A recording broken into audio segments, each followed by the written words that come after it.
Okay, Mark's begun the recording. Okay, does everyone want to introduce themselves? To begin with, we've got a little crew here of 4. We've got Matt. Do you want to come here, Matt? So we've got Matt here. Hello. From the Lem Boat Centre. So we've got some customers here in person, and also customers from the UK, and even our friends from Germany have joined us virtually through Zoom. So this is a little bit of a groundbreaking presentation to actually try and offer it out to everybody wherever you may be. So should we have a quick intro through the people? Have we got Christoph over there?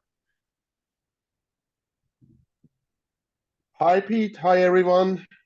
Great. This Christoph's from Munich. Anyone else? We've got Sean from Anglesey. Nigel from Canoe and Kayak Store. Got Nigel. Perfect. Rod and Aaron. We've got Aaron from Canoe and Kayak Store also. Okay, brilliant. You're on mute. No one can hear you. Well, wait. I don't know. Did you do it? I don't know. Oh, you muted it. Someone's on mute. We can hear you. Oh, we can hear you. Is that Rod? Looks like Rod and Fiona. Ah, very good. Rod and Fiona from Hull. Welcome aboard. We'll crack on then. At the end, I've got a question and answer session. So it's up to you. You can speak up through the show if you want, or you can wait till the end if you've got any questions. But thank you very much for coming along. What we're going to do is perfect.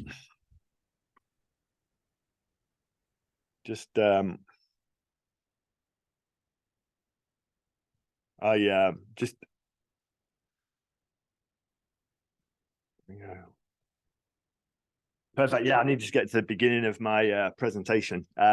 So here we are. So this is our presentation that we've modified from the Paddle Sports Show. We went over to Lyon back in the end of September to what used to be Paddle Expo, and it's now the Paddle Sports Show. It was really great to get out of the country, really. We've all been a little bit tied down with COVID, not seeing our customers and getting out and about. So it was a really great opportunity to get the team, the full team, and with some new members out to France. We tried to do it as sustainably as possible. 2 of us drove out in the van with all the equipment, and the rest of the team actually took the train, public transport, all the way to Lyon, which was possible and actually pretty quick. At the show, we had a slightly different format to usual. Rather than having individual meetings and showing everyone through the line as we've done historically, we sat groups of customers down, gave them fruit, croissants, coffee, beer, some refreshments, and sat down and had a real constructive sort of hour session presentation with the customers, which was really well received, and it made it quite fresh for us.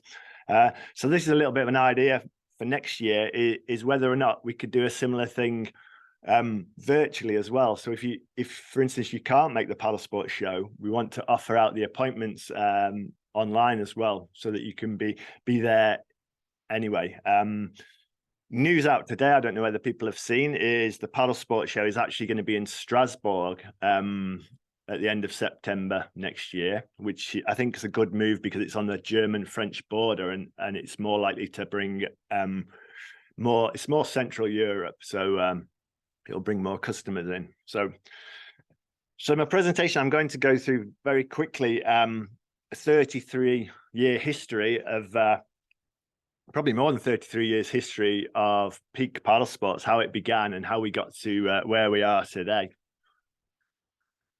So this is a picture back in about 1979, I think. There's a young lad sort of bottom left, and that's me, 9 years old. Grew up in the Lake District, and I was given the opportunity to try and take up canoeing and kayaking, or we called it canoeing at the time, but kayaking. And from that day onwards, I've never really looked back. I trained for canoe slalom, and this is around about 1985. I think I'm about 15 years old here, racing on the Treweren River. So just absolutely living for canoeing and kayaking. It was my thing. And in 1986 in Nottingham, the home Pierpont whitewater course was built. And like many sort of slalom or aspiring slalom athletes back in the 80s, we jumped at the chance to move to Nottingham, where we could have whitewater every day of the week and train, you know, on a good site. So I headed to Nottingham and I got myself a job in this kayak shop called No Limits on Trent Boulevard, which has long gone, but this is where I used to work. And training hard through the winter, I actually developed a virus called glandular fever, and the doctors suggested that I took it easy for 6 months. So whilst working in the shop, I got a little bit of time on my hands. I suddenly got the idea to start to develop products. The products we sold at the time were kind of ill-fitting, not great colors. The cuts weren't that good, and I kind of thought, you know, I could do better. I could make sort of more streamlined products using more advanced textiles, using sort of fashionable colors. We've got Rod here watching. Actually, I think before, this is 1990. Before 1990, Rod had his own brand called Style of Hull, so he made paddling jackets as well, which were really cool.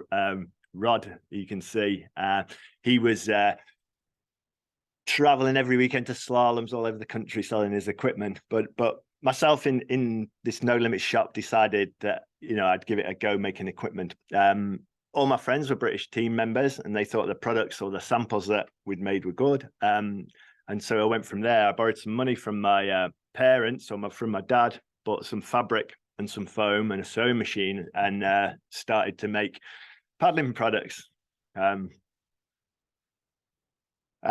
I used to make the products initially in the back bedroom of my friend's house in Nottingham, and this is the office we sort of set up.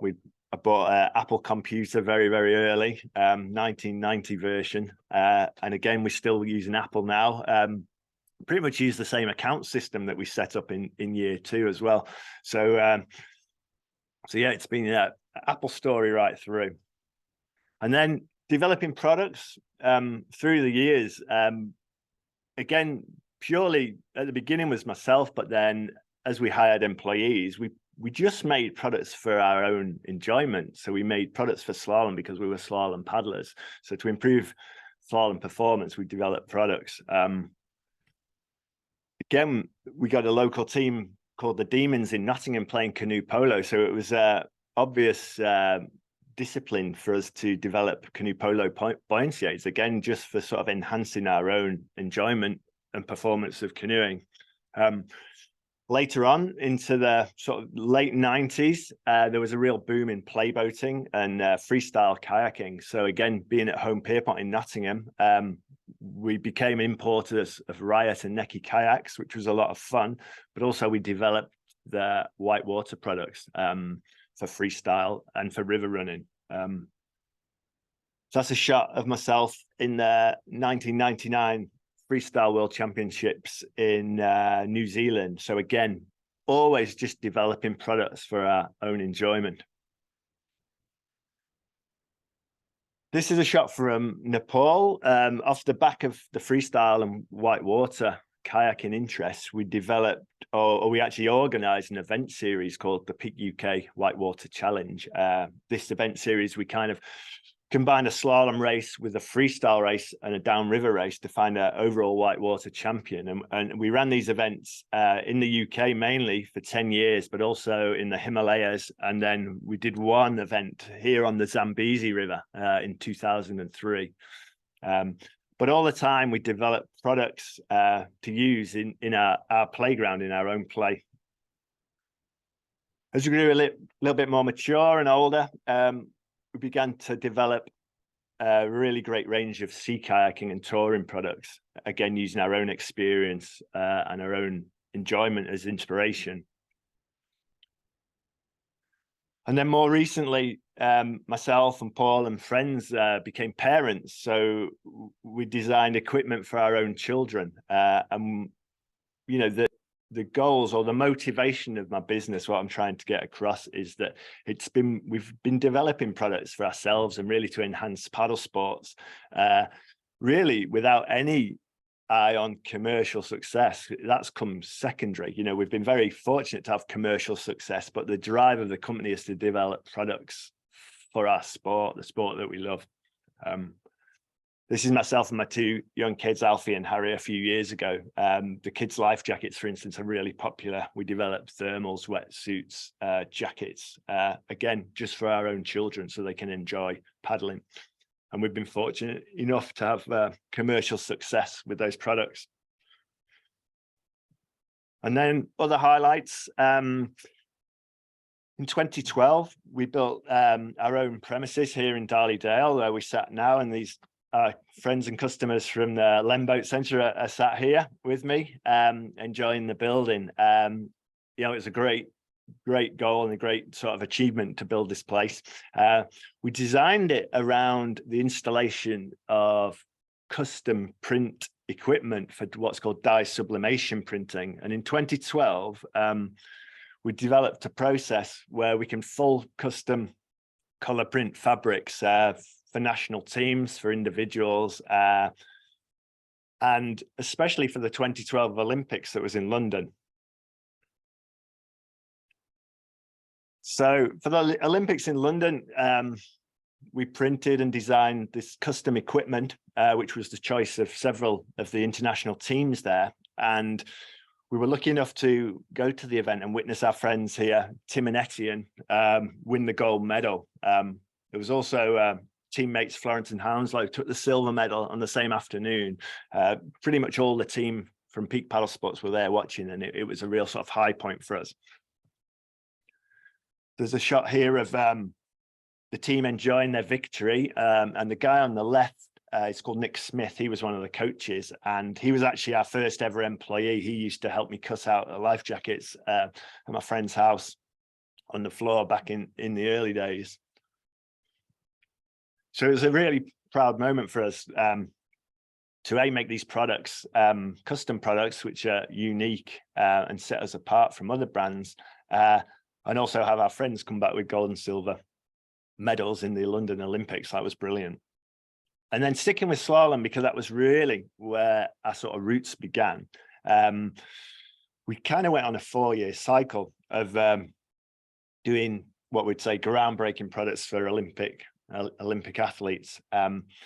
It's a very niche market, but also the development and what we gain in experience from these products, we kind of push it forward onto the recreational products. So for instance, in 2012, the Racer Custom Buoyancy Aid or Racer Pro Buoyancy Aid, the actual construction and shapes actually then materialized right through all our whitewater and all our sea kayaking products. So it does appear very niche and very specialist, this equipment, but it does, features of it do kind of then get moved into our recreational products. So it's very good for development.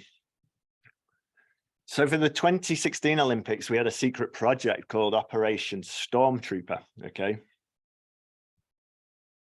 There's a shot of myself here in, this is about 1982, wearing what's called a Harrishock life deck. It was quite a crude device, which basically had all the buoyancy of your buoyancy aid within your spray deck. There was a few safety problems with this. It wasn't very secure on your body, and also with having all the buoyancy between your legs, some people actually got entrapped in boats, and the product was effectively banned, and you couldn't use it in slaloms after about 82, I think.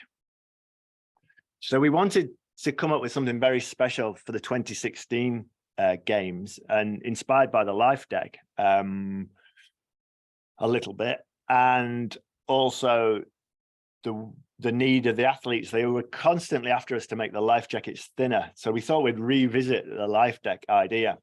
We talked with the life jacket standards people, and they didn't actually think there was any sort of reason why this wasn't possible, and we decided to remove half the buoyancy off the body of the athlete and position it within the spray deck. We kind of did this secret and exclusively for Team GB. We got the garment through all the international ISO certification for life jackets, so it was safe the safety standards, and we got it through the ICF equipment register in time for the 2016 Olympics in Rio. And this young man, Joe Clark, raced down that course in Rio faultlessly, run after run after run. And, he won the games, I think, by 0.17 of a second. The ST, was a real advantage for him and the team. And, not only did it give him more space or less buoyancy on his body so he could race down the course closer to the poles, it actually gave him a larger margin of error. So, mistakes were far fewer. He didn't hit a pole on any run in that whole Olympics. And Joe came home with the gold medal here, and he's in this very room actually here. He's brought his medal to, we had a celebration evening when he came back. And then moving on for 2020, we thought, well, we'd keep this cycle of 4-year sort of innovation going. Off the back of the ST success in 2016, all the top athletes in the world, or most of the top athletes in the world, were contacting us and wanting to use our products, which was amazing.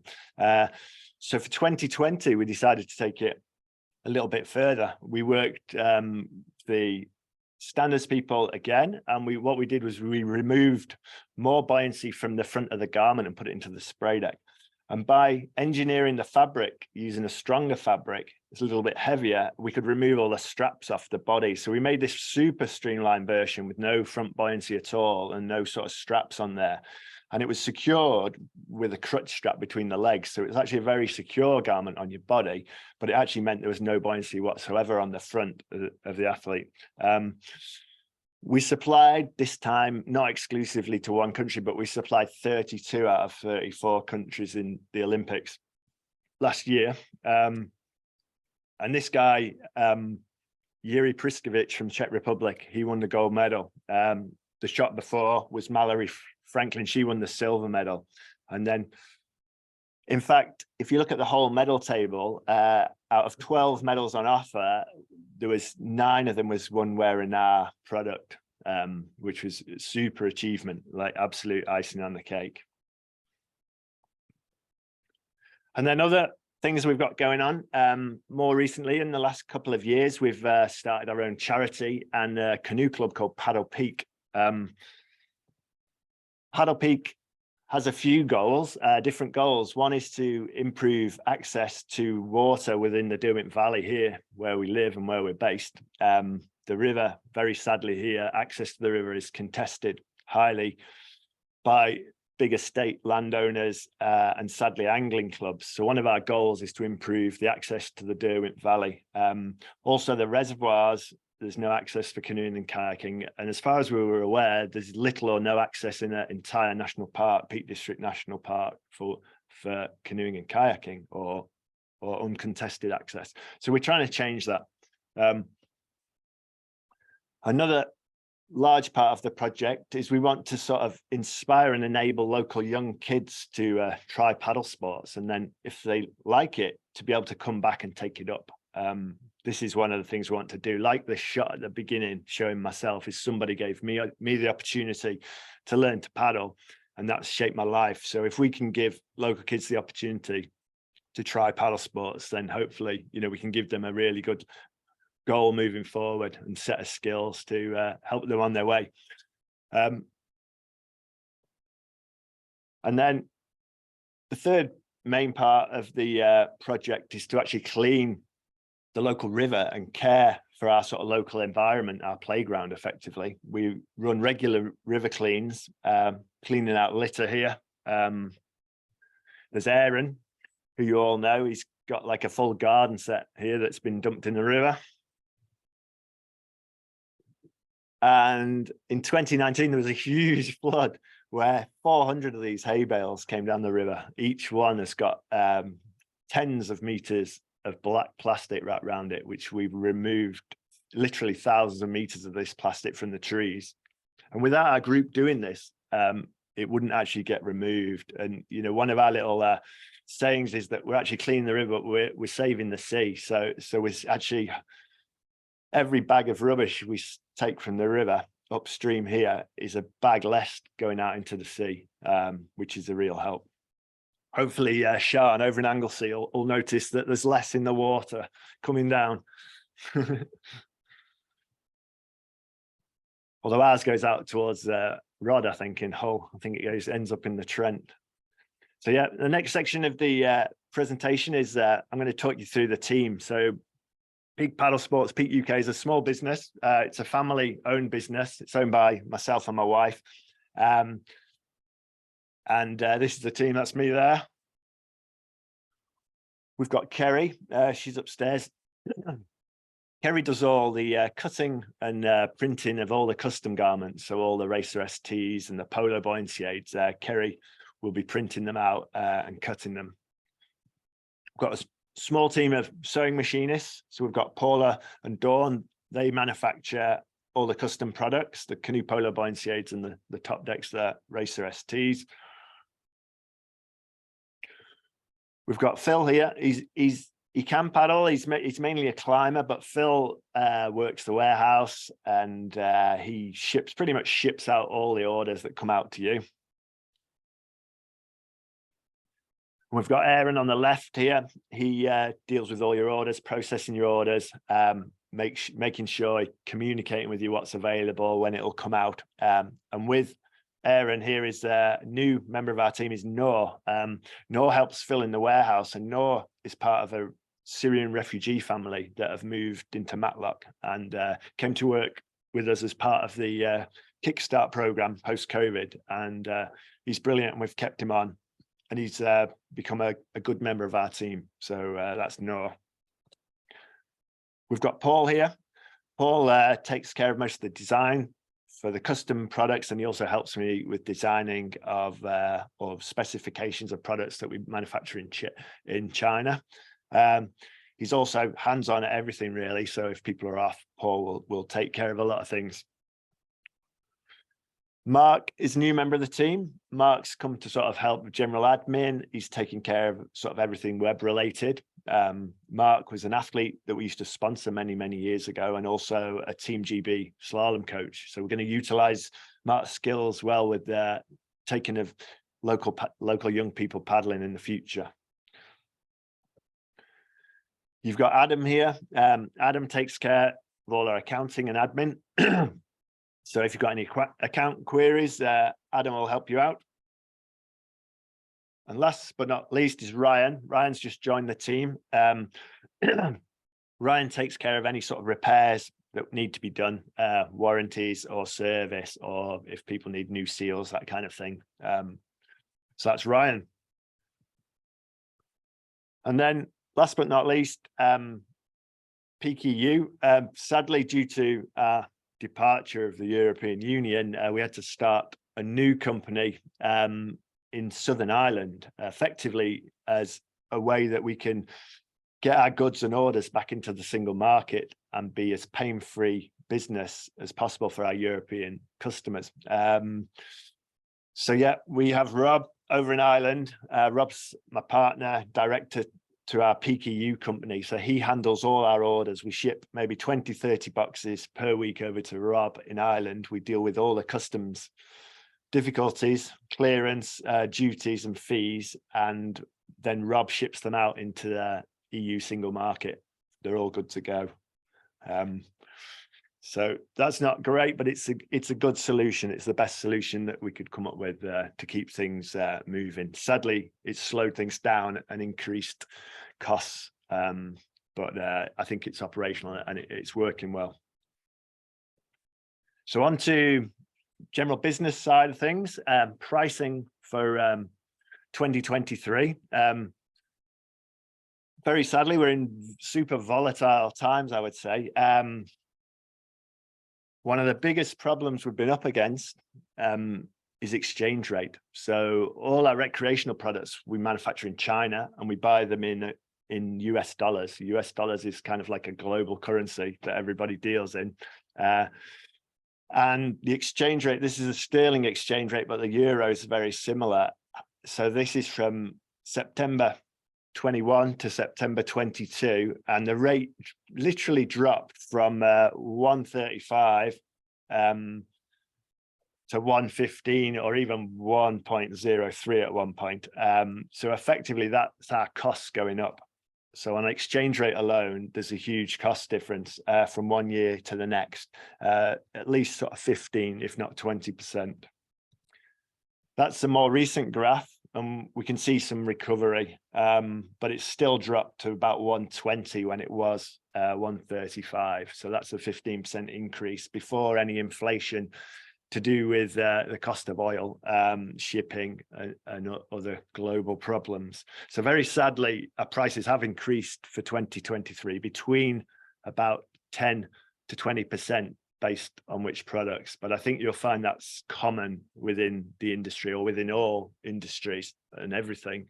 And sadly, it's out of our control. We will monitor it, and hopefully things will improve. There's a few other factors. Shipping, I was talking to Matt about this before, because we're importing goods from Asia, because of the huge boom in consumer spending post-COVID, these containers, shipping containers, became fairly thin on the ground, and they became a hugely expensive commodity. So the cost of shipping a container pre-COVID from China to the UK was about £2,000 or £3,000. And towards the end or middle of this year, it was around about £17,000–18,000 to ship a container. So the actual costs of shipping had probably increased, eightfold. Fortunately, now I've got reports that the costs dropping back down. I think it's going to be around about 5,000 for the next containers coming in. So that's getting better. But obviously, shipping costs have been through the roof. And then sadly, there's a problem in Ukraine, very, very sad problem. And this is affecting costs of commodities such as oil, shipping, gas. So we're up against it with pricing. So I do apologize. There's been price rises, but they're unavoidable. But I think we've managed them well. We've reduced our margin slightly. We've had to reduce the dealer discount slightly, but we've come up with, I think, an affordable price for consumers, really. We don't want to push the consumer price too high. So it's a compromise for sure.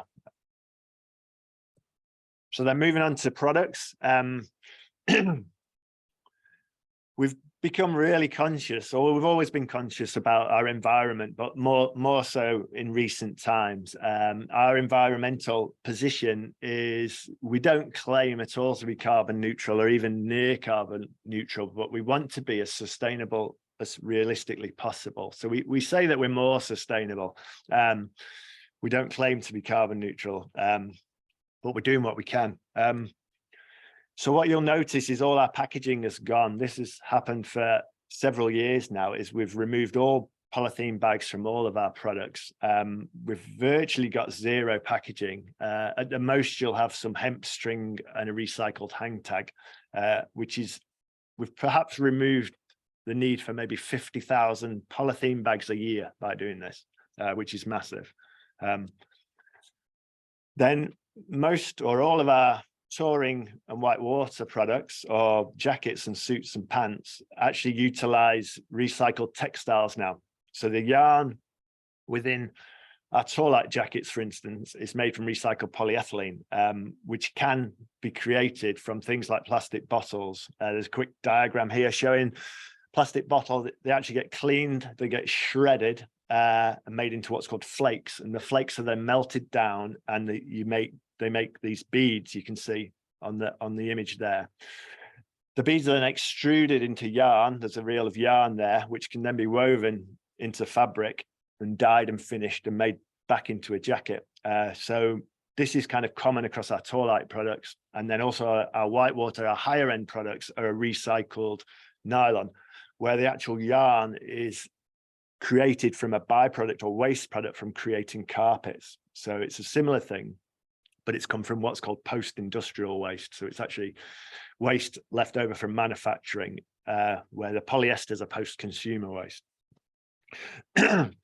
We've managed to use recycled yarns on many garments. Like I said, all the whitewater jackets, suits and pants, and all the touring jackets, suits and pants.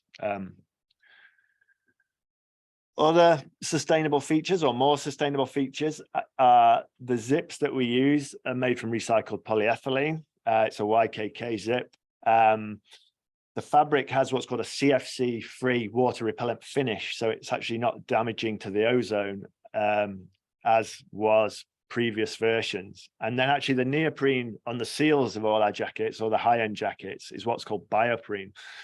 And bioprene is really interesting because the actual rubber sponge in the middle is made from bio oil. So it's grown, it's oil that's been created from sugarcane, and rather than from fossil fuels. And you use an expanding agent in neoprene to make it into foam. It's calcium carbonate, and the source of calcium carbonate is oyster shells that have been let as a waste product from the seafood industry. So the neoprene, there is a small percentage of fossil oil in there, but it's actually, you know, it is more sustainable. The nylon and the polyester lining on the neoprene also features or utilizes a percentage of recycled yarns. So the neoprene isn't totally sustainable and totally environmentally friendly, but it's better than what we were using before. So we're constantly looking for this kind of thing. And then all our base layers and mid layers, the tech wicks, the thermal rashes, the stretch fleece, and the bag shorts, they all use polyesters that are recycled yarns, which is that recycled polyethylene that we talked about. So we're kind of really proud of our achievements so far on sustainability. We won at the Paddle Sports Show in 2019, we won the Sustainability Award, and then again in 2021. So we're really proud of that, but there's definitely more we can do, which we'll talk about in a moment. So running through products, let me just have a swig of my coffee.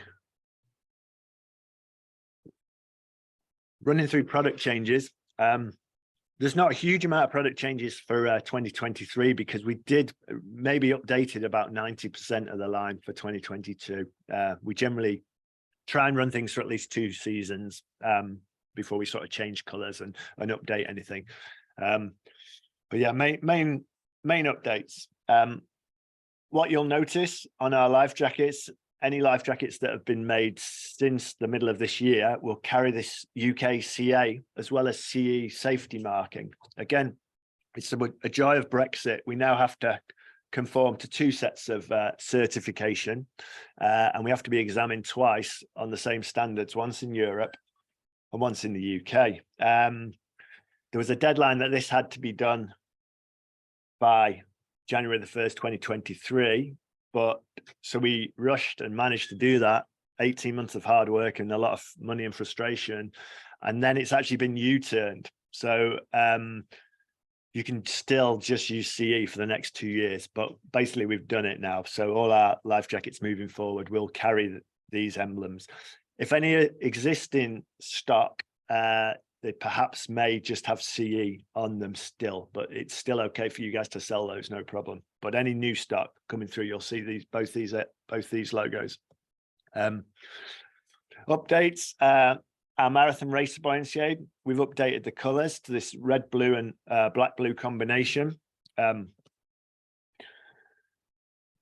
Same construction, 600 denier ripstop polyester shell, nylon shell on the inner, and the Gaia PVC free foam.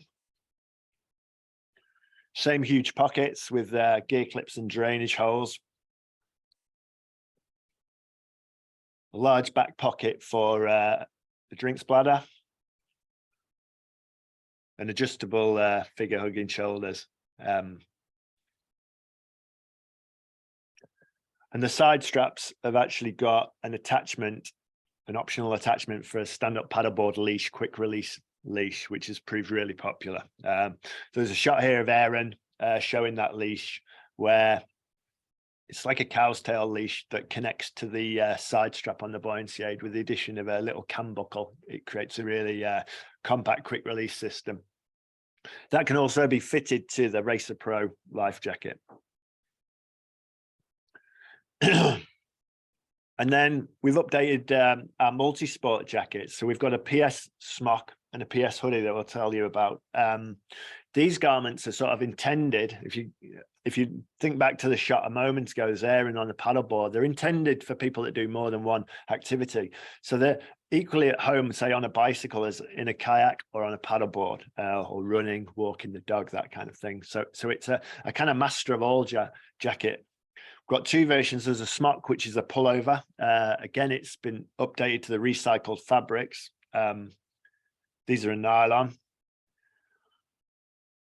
It's got the CFC-free water repellent finish. It's got a very wide opening zip flap for ventilation, and also it means you can easily put it on over the top of a biking helmet. And then there's reflective logos front and back, again making it safe if you were going to use it as on, you know, in the dark on a bike. It's got the bioprene seals that we talked about already. And like I said, it's equally at home on a paddleboard, in a kayak, on a bike. There's a hooded version, 2 colorways, again, recycled nylon fabric. If you want to know these numbers in the middle of that logo, 10-5, they're across the board on our jackets. The first number, the 10, is actually the hydrostatic head, so the waterproofing of the jacket. It's 10,000 millimeters or 10 meters. The second number, the 5, is the breathability, which is I think it's grams of moisture in 24 hours. There's a certain test that they do. So it's that sort of level is kind of medium for breathability and for waterproofing. Some of the other jackets are 25 or a 2010 for the higher end. The PS hoodie, again, it's the lightweight recycled 2.5 layer fabric with a CFC free water repellent finish.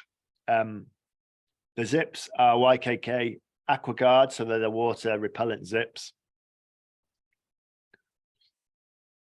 And there's 2 side front pockets with sewn drainage. There's gear loops inside, and again, the water resistant zips. Bioprene wrist seals. It's got large helmet ready hood with a easy stow toggle, which is sort of similar across the board on our products. And again, reflective logos for night visibility. It's a bit of a shot here, myself and Aaron out on our bikes locally, just at Cromford. And then other updates, the high-end legwear. These are the Storm Pants X4. Again, they've been moved over to the recycled nylon with the CFC-free DWR finish. We've got YKK AquaSeal fly zip. We've got the bioprene neoprene seals we've talked about, and our unique Evo design and construction. Our Evo construction, again, we've put that out pretty much across the board on all the touring jackets and all the pants and suits. It's where we've reconstructed the jackets effectively to be a single seal garment, and then where there's a double seal, we've sewn it on top afterwards. And what this means is the seams inside are far lower profile. So places where they're more likely to leak, where you've got double wrists, double waist, double ankles, we've removed all those bulky seams by making it actually a secondary part that's sewn on top. It's just little features like that that perhaps set our products apart, and it's good for you to understand the difference. And these Storm Pants have got a heavier weight bum and knees and ankles, again, recycled nylon. There's a shot here of Paul, again, on our local river in the Derwent Valley.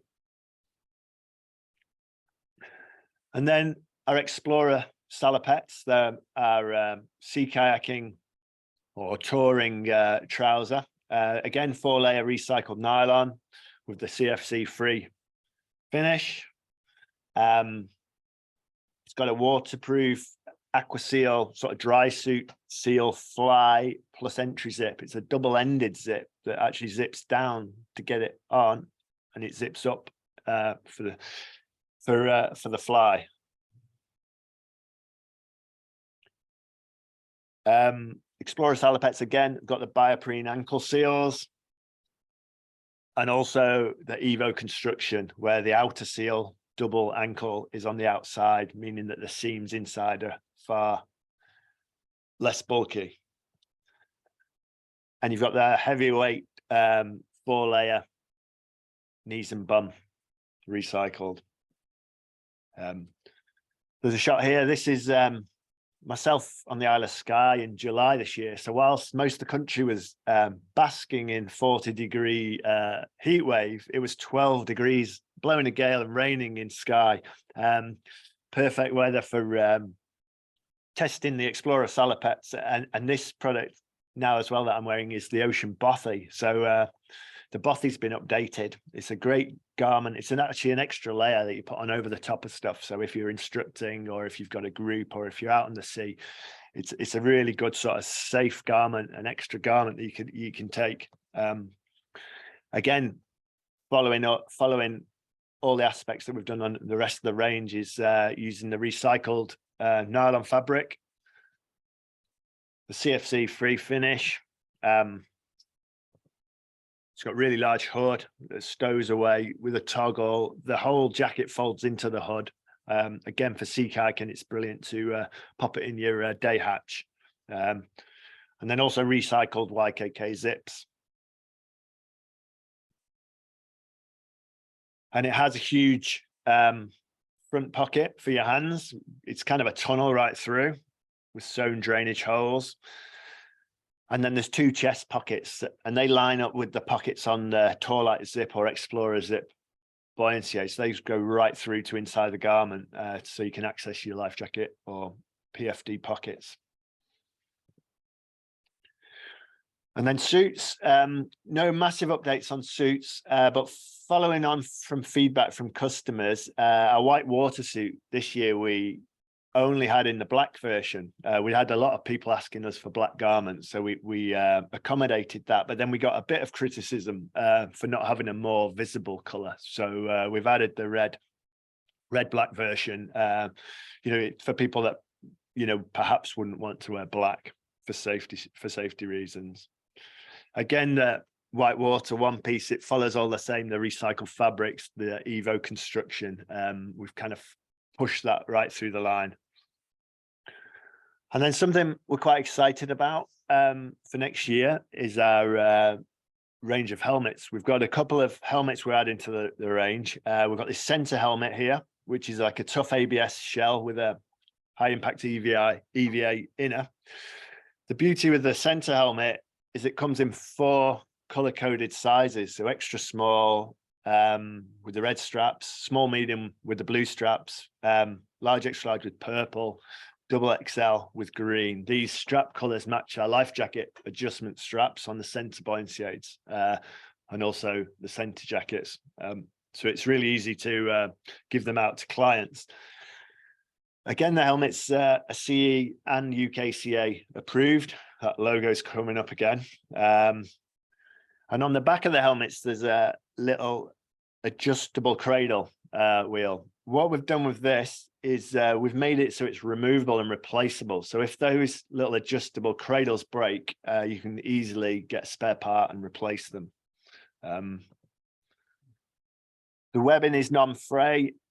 We've had problems in the past where, say, Velcro on jackets has trashed the straps on the helmets. So hopefully we can avoid that problem happening again. And as well as the color-coded straps, the sizes are printed quite boldly on the back of the helmets again. So really easy for handing out. Price is really good on that. £39 retail sterling, which is, I think, really good value. And then the other helmet we've added is the free ride helmet, which is it's like an entry-level white water helmet. 2 colors to match the rest of our range. We've got a very light gray and we've got a black with the blue straps matching the trim on all the other products. Again, it's a tough ABS shell with an EVA liner. Low profile shape with a very, very slight peak. You've got this UKCA CE approval. It's got the replaceable size adjuster cradle. So again, if that breaks, it can be replaced. You know, it's part of our ethos of being more sustainable, is that if we can fix these products rather than bin them, then they'll last a lot longer. And it comes with a pad kit as well. So these are for more individuals. 2 sizes of helmet: small, medium, and large, extra large. And then a few other changes is the graphics on the products. Last year, you will have noticed we changed to PEAKPS from Peak UK and updated the graphics on most products. The reason for the change really is because we started a European company. We've got Peak EU as a company, we've got Peak UK as a company. We really didn't want to make the products geographic, really. We kind of wanted to make them universal, depending, you know, wherever they're being sold. So it's a more universal brand, non-geographic brand, Peak Paddle Sports.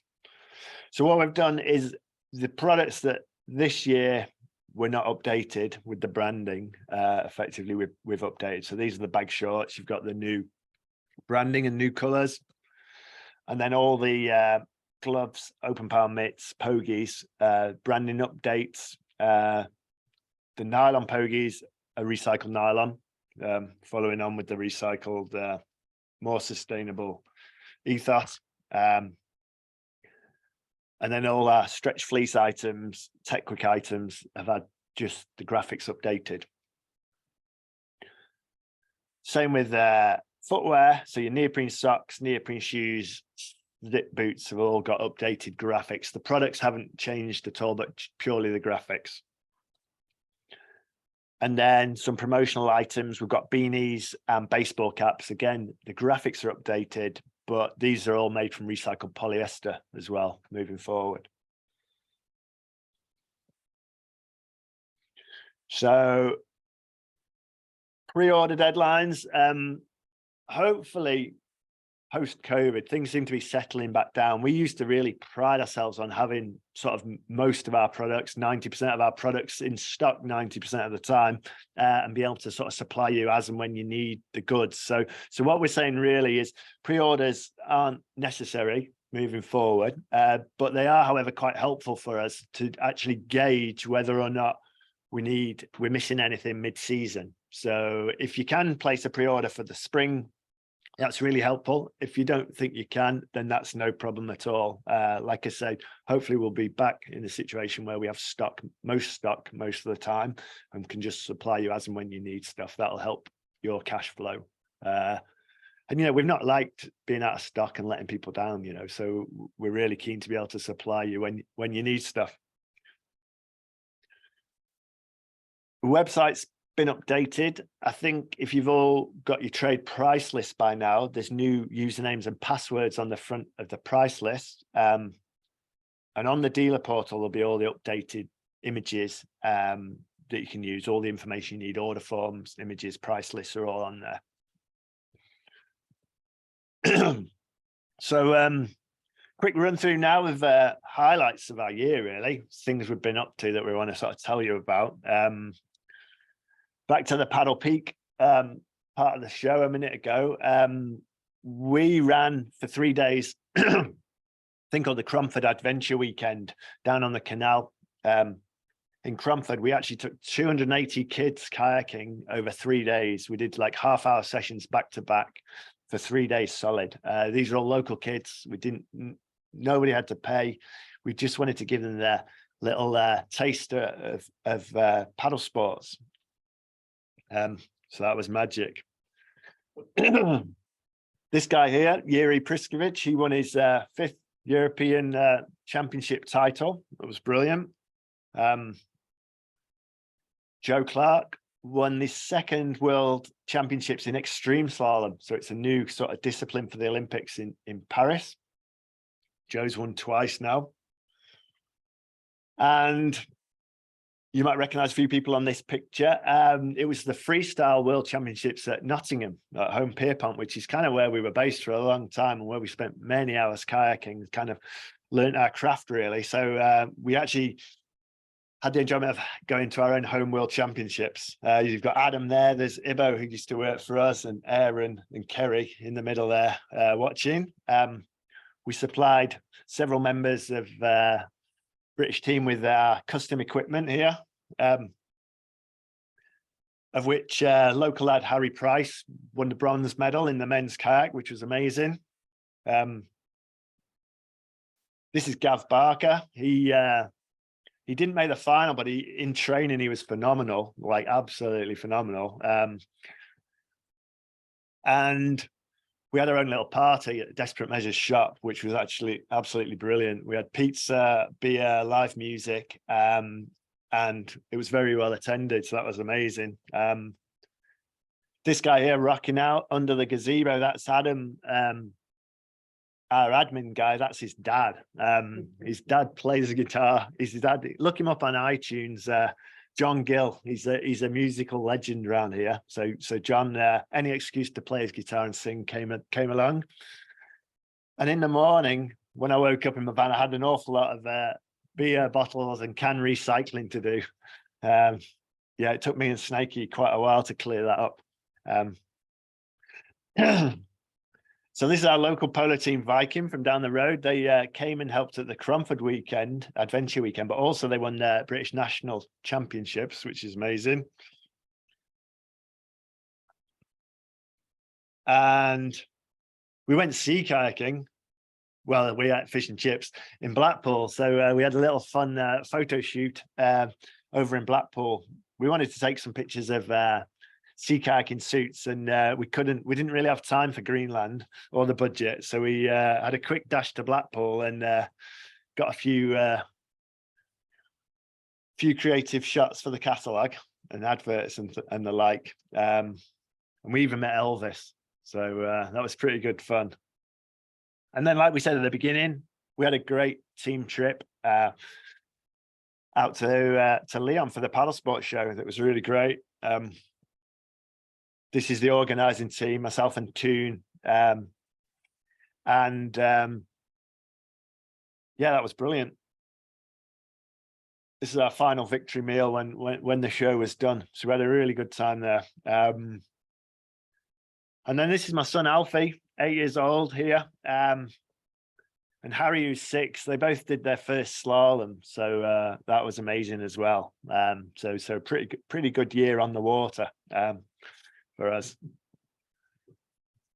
So usually people sort of ask me now, what next? What do we plan to do next? With a few little goals within the company, long-term goals, short-term goals. We're really keen to improve our service on repairs and customer service for you guys. If you have any problems, I have the ability to fix things very quickly, concisely, and deal with any problems. Hopefully not too many problems, but if anyone's got any problems that need solving, that we can fix stuff, get the customers back on the water, keep everybody happy. So a big sort of goal for ours was to improve our customer service or service of garments.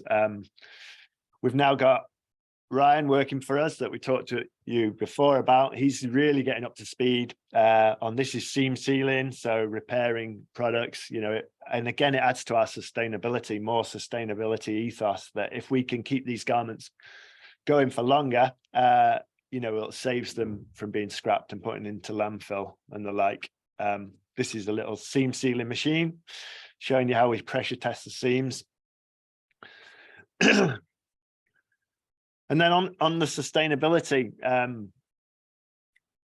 side of things, we really want to work on what's called the circular economy of products, is actually being responsible for them at the end of their life. And this is something I don't think humans have generally done. I guess cars maybe, but when we design products now, I think moving forward, we need to design them to be deconstructed and actually spec them with fabrics that can be recycled and have actually some sort of game plan of what to do with a life jacket in 10 or 20 years time when it's no longer any good. So it's kind of a little project I've set myself. I think it's very, very early days because it's quite complicated recycling things. but yeah, this is our goal, is to produce products that can actually be recycled at the end of their life. This is a little graphic from one of our fabric suppliers, who they promote that they've got a fabric that can be a technical waterproof fabric that can be recycled at the end of its life. So far, they haven't proved to me that it can be. I think in theory it can, but nobody can recycle it. So we need to find partners that can actually recycle these textiles. So I think things now, it's perhaps possible to make something that's recyclable, but to actually find someone that can recycle it cost effectively and make it into something else again is a tricky thing. So we're trying to make contacts, we're trying to find experts, we're trying to come up with solutions to this circular economy. And this is a slide, this is actually from YKK Zips. Again, they're claiming to have a zip that can be recycled at the end of its life and made into something else. Again, when I ask them, well, where do we send it? Who can recycle it? I get no reply. So I think in theory, you can recycle fabric at the end of its life, and things like zips. The suppliers are beginning to think about it, but in practice, we're not quite there yet. But us as a supplier, we're harassing our suppliers for a solution, and if we keep doing it, hopefully we'll get somewhere. And I think we have to start almost looking at the end, looking at the recycle process, to then develop the components for our garments so they can be recycled. So that's what we're working on. We've not got very far yet, but we're definitely making contacts, talking to experts, just doing research really. So that's my goal really, is to be able to say to you guys or you customers, is at the end, if you can collect old garments and we can get them recycled at some point, that's really what we want to achieve. We're not there yet, and the problem moving forward is all the products we've historically made have never been constructed with recycling in mind. So I think to actually be able to recycle things that have been made historically is a big ask, but moving forward, we're really we're trying to find a solution.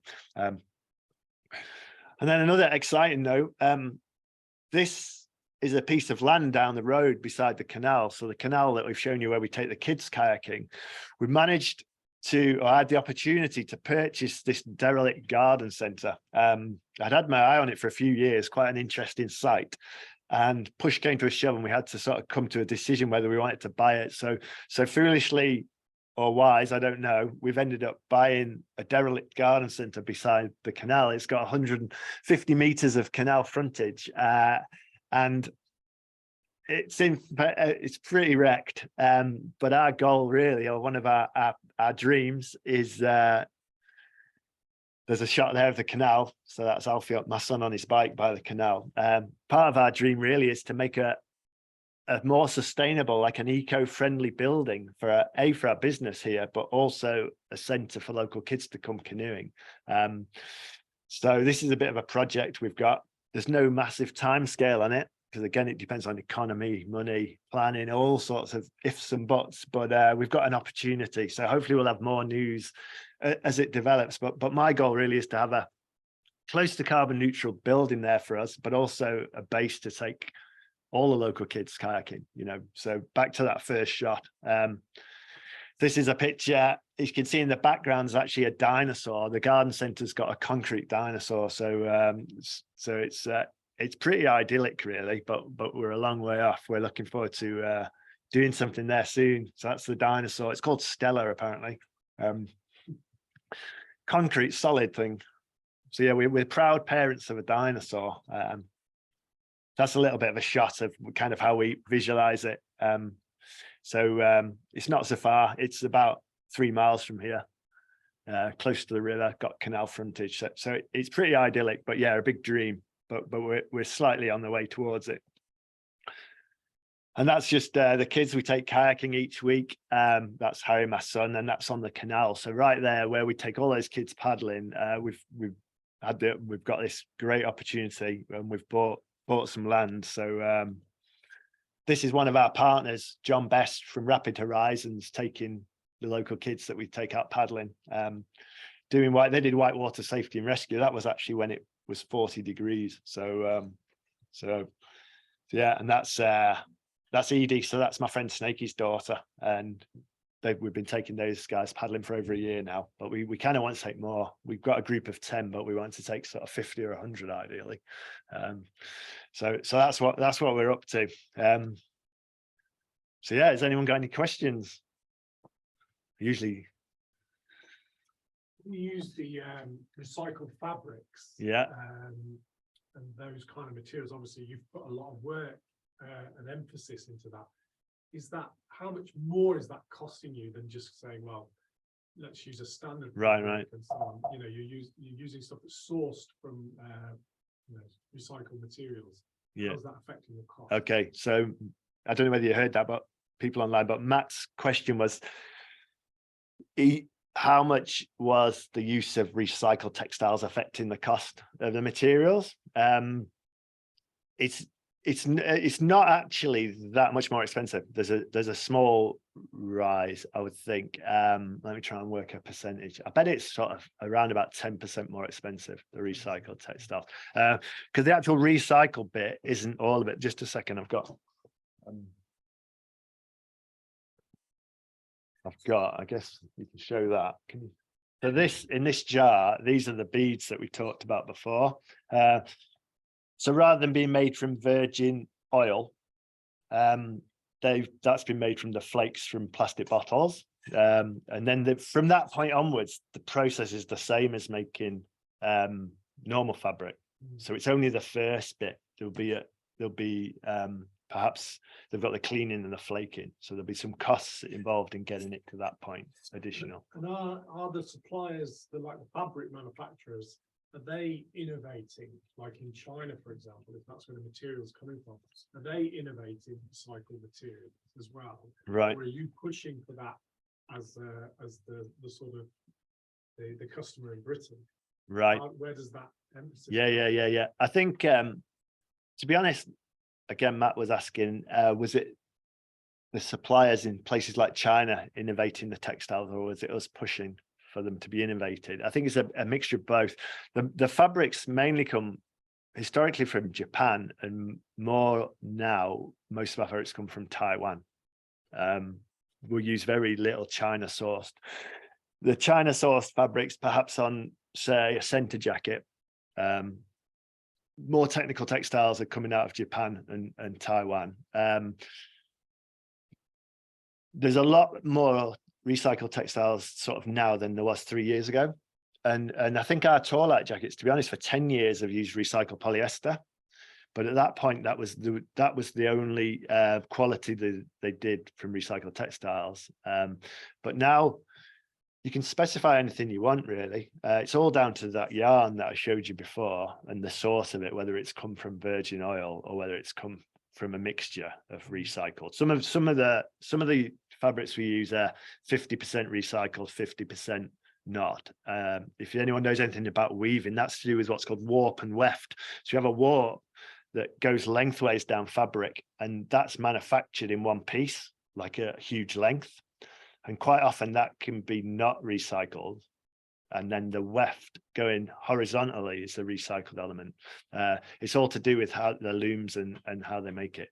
So really, I think if we as the brands, if we push our suppliers for more recycled textiles, this is what will develop it. And I'm pushing the foam suppliers of buoyancy aid foam fabrics, even YKK on zips. I'm pushing my suppliers now for solutions, because some of them are claiming to have recyclable products, but I say, well, where's the proof? Who can recycle it? So I'm trying to hold them accountable for the story. So it's not just a marketing story. You know, I want to, like I say, my goal is I want to say, send your life jackets back and they won't go into landfill.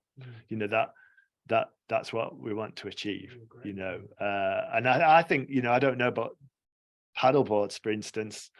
I'm not sure PVC paddle boards are recyclable, and millions of those must have been made. And that you know, I'd hate to think they end up in landfill, but you know, I guess they probably will. So you know, I think as manufacturers, we all maybe need to be responsible for our stuff at the end of its life. But whether people will be, because I guess people have to make money. But you know, I think our goal as a company, we've never had making money as the goal. It's always been to make good equipment. So well, I think you're going in the right direction, and it's actually it's a concept that has to be carried through industry. Yeah. Otherwise, the planet's going to get even more trashed, isn't it? If you're going to build something, you should build a way to deconstruct it. Yeah. Definitely. Yeah. It's definitely progressive. Yeah. Brilliant. Anyone else? Anyone online? Was that okay for everyone? Fine, Peter. Yeah. Yeah. I've got Rod. Peter, I've watched you from a young lad growing up, and I'm so proud of what you've done. I think you've done Oh, thank you. well done. Oh, well done. And you. Brilliant. Very good. Thank you very much. And then I've got one last slide, I think, or a couple. Any suggestions? Is there anything that we're not doing that you think we should be doing? Or is there anything you think we could do better?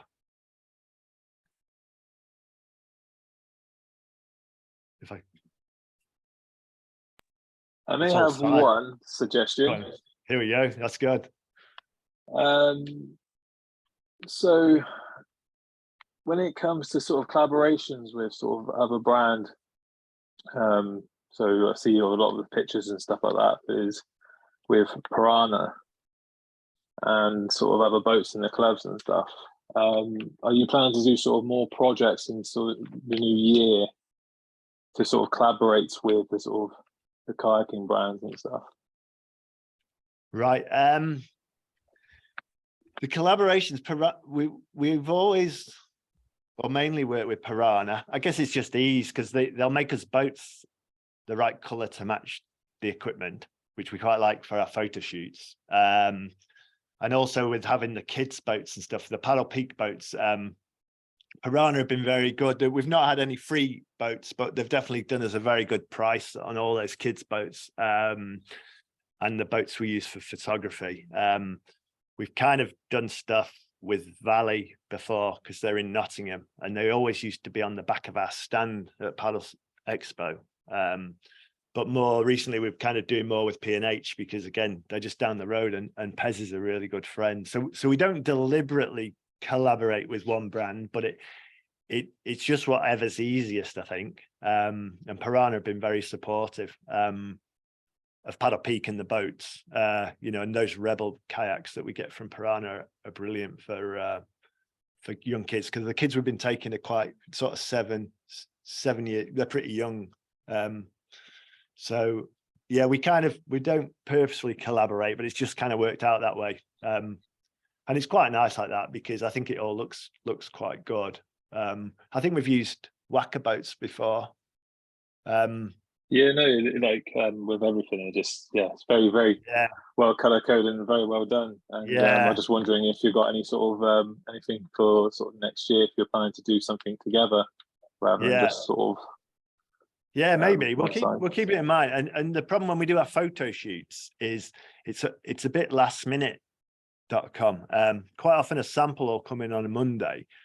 For instance, the sea kayaking shots, we pretty much got samples on a Monday, took them to Blackpool on Tuesday, and then the catalogue went to the printers on Wednesday. So it really is as kept in the family as that. Some people sometimes have criticized that there's only men on the photos, but when you've got to get your friends together at a day's notice, sometimes it has to be Snaky and Mark, and we use Kerry all the time for the girls because Kerry works for us, and we say like, Kerry, come on, you come into Blackpool tomorrow. So everything's we're always juggling everything for the deadline. Usually Paddle Sport Show for us, like we sing its praises, but it's our deadline for the year to get our act together. Like whether you come or not, it doesn't really matter for us. It just means we get the catalogue done, the prices are done, and like I say, next year we'd love to be able to do this. If you can't come to the show, do this at the same time, which would be really cool. But yeah, we don't necessarily plan ahead, but we sort of, Piranha are really good because we can ask them for boats that match the kit, and they'll make them for us. We give them the photographs and they do us a good deal on the boats. And now we have a kind of a fleet of boats that match the gear. So usually we only have to get 1 or 2 to match the new kit. But yeah, we're open-minded on it for sure. Thank We you. use I've got a Winona canoes in a lot of shots, which is one that I've got for taking the kids out. It's the only one I can lift Love up. it. Definitely love it. Back to your sustainability idea. 'cause Yeah. Obviously, Dagger led the way in offering to recycle any old Dagger boat. Right. Brian, I haven't done it yet. No. They keep nudging Graham about it. when I Yeah. Speak to him, but maybe you could put. a bit Yeah, of maybe. pressure on him, because- Yeah, Piranha could be a good one for the circular economy. Yeah. If they made single color boats, maybe you can make a new yellow boat out of a yellow boat. I don't know. It doesn't actually matter. The colours all blend together when you make a recycled one. Anyway. Yeah. They should be doing it, shouldn't they? I think I'll give him a nudge. Brilliant. Well, thank you very much. Any more? No, Ace. We must be doing a good job then. Thank you. Very good. Should we do? Is everyone good to go? Thank you very much. Thanks, guys. Good to see you, everyone.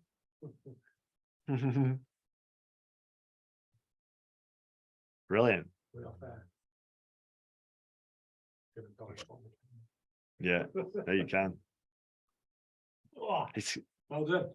it's interesting, isn't it? It's funny to do it virtually and Yeah,